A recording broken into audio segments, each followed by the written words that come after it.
राधे राधे सभी को। कैसे हैं आप सब? होप करती हूँ आप सब बहुत अच्छे होंगे। गाइज, आज की वीडियो में हम आपके साथ शेयर करने वाले हैं गोवर्धन महाराज की पूजा।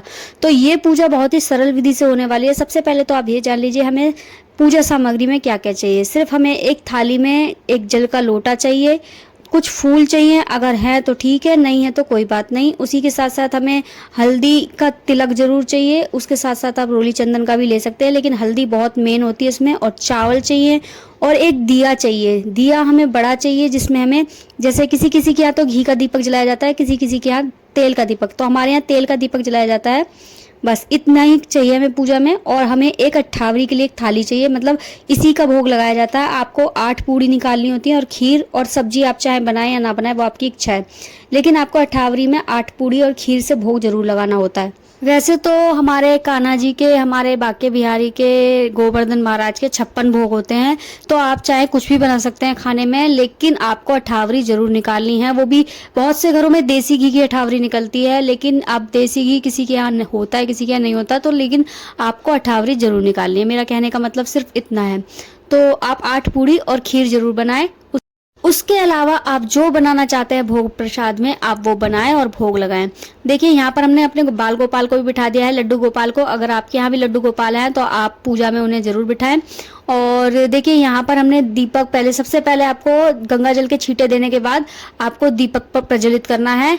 और देखिए, दीपक है ना, वैसे ये नाभि पर रखकर जलाया जाता है, लेकिन अभी हम आरती करेंगे तो इसलिए दीपक अभी हम ऐसे इस तरह से मतलब सामने रखकर जला रहे हैं। और अगर आपके यहाँ नाभि पर रखकर ही जलाया जाता हो तो आप नाभि पर रखकर भी जला सकते हैं।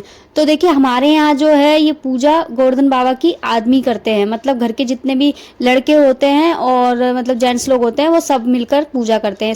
हमारे यहाँ लेडीज पूजा नहीं करती है, मतलब औरतें पूजा नहीं करती हैं, सिर्फ आदमी ही पूजा करते हैं गोवर्धन बाबा की।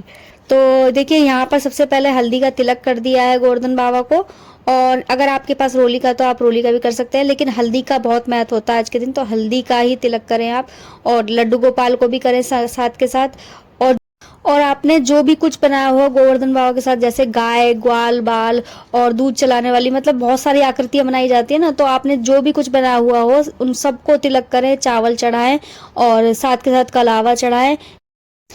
और देखिए, जैसे दिवाली का टाइम होता है तो खील बताशे भी होते हैं हमारे पास, तो खील बताशे का भी भोग लगाएं। लेकिन पहले आपको करनी होती है आरती। तो सबसे पहले आपको आरती करनी है। जो दीपक आपने सामने जलाया उसी को आप प्लेट में या थाली, जो भी कुछ आपके पास है, उसमें रख लें। उसके बाद आपको आरती करनी है। तो आरती आपको जिस किसी की भी आती हो, चाहे बांके बिहारी की, चाहे गोवर्धन बाबा की, किसी की भी आरती हो, आप वो आरती करें यहाँ पर। और आरती करने के बाद फिर आपको लगाना होता है भोग। तो आप अच्छे से पहले आरती करें गोवर्धन बाबा की, और घर के छोटे बड़े जितने भी लड़के हैं सबसे आरती करवाएं गोवर्धन बाबा की। उसके बाद जब आप भोग लगाएं तो भोग में आपने जो अठावरी बनाई है उसका भोग लगाएं, बाल गोपाल को भी, मतलब लड्डू गोपाल को भी, और गोवर्धन बाबा को भी। तो यहाँ पर देखिए भोग लगाया जा रहा है। और भोग लगाना मतलब भोग सबको ही लगाना है आपको, केवल लड्डू गोपाल को, गोवर्धन बाबा को ही नहीं। जितना भी आपने आकृति बनाई होंगी ना, पूरे ब्रज की आकृति, जैसे अगर आपने बनाई है पेड़ पौधे, सूरज, चंदा, और जो भी कुछ आपने बनाया, गाय ग्वाले, सबको आपको भोग लगाना है। और भोग लगाने के बाद फिर आपको करनी है परिक्रमा। तो देखिए, इसीलिए गोवर्धन जो है बीच में बनाया जाता है, चौक या आंगन में, जिससे कि परिक्रमा आराम से लग सके। अगर आपके यहाँ जगह कम है तो आप छोटा गोवर्धन बनाए। मैंने थोड़ा बड़ा गोवर्धन बना लिया था, तो इसलिए जगह थोड़ी कम हो गई थी, परिक्रमा ठीक से लग नहीं पाई थी। तो 7 परिक्रमा लगानी होती है आपको। और आप चाहे तो कुछ भी बोल सकते हैं, आपको मतलब चुपचाप नहीं लगानी। परिक्रमा लगाते समय आपको बांके बिहारी की जयकारे बोले और गोवर्धन बाबा के जयकारे बोले, इस तरह से बोलते हुए तब आपको 7 परिक्रमा लगानी होती है, क्योंकि 7 कोस की परिक्रमा होती है ना गोवर्धन की। तो इसी तरह से आपको 7 परिक्रमा लगानी है यहाँ पर। और आगे जो चलेगा, सबसे आगे जो आदमी होगा, उसके हाथ में जल का लोटा होगा। जो आपने थाली में जल का लोटा रखा था वो इसीलिए रखा जाता है, वो आगे धीरे धीरे करके मतलब डालते चलो आगे आगे, और उसी के साथ साथ परिक्रमा लेते चलो।